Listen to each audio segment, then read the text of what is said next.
आलं, लसूण, टमाटर, कांदा आणि मखाने टाकले.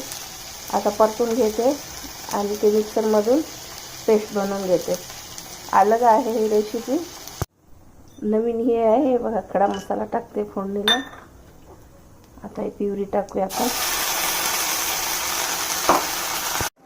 एवढी सोपी आणि आसान आहे ही रेसिपी. हे बघा, धना पावडर, जीरा पावडर, लाल मिरची पावडर, गरम मसाला. बस, मखाने घातल्याने खाली लागते, तर हलवीत राहायचं ह्याला. एवढी टेस्टी बनते ही रेसिपी.